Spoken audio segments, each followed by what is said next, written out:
हाय मैत्रिणींनो, नंदिनी स्नेहभोजनमध्ये तुमचं स्वागत आहे. तुम्हाला मी बदाम शेक दाखवणार आहे. त्याला लागणारं साहित्य बघा.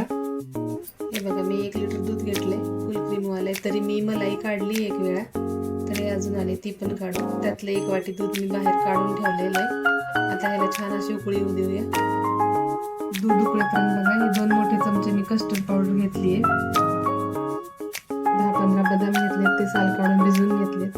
काजू पण घेतलेत, ते पण छान भिजलेत. आता हे आपण थोडीशी साखर टाकून वाटूया. थोडे असल्यामुळे वाटले नाही. थोडीशी साखर आणि थोडंसं दूध टाकून वाटून घेऊया. आता ह्याच्यामध्ये आपण अर्धी वाटी साखर टाकूया. तुमच्या चवीनुसार टाकू शकता.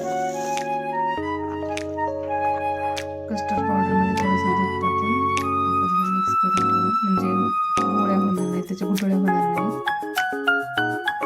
बघा, दुधाला छान अशी उकळी आली. काजू बदाम पेस्ट केलेली त्याच्यामध्ये टाकूया.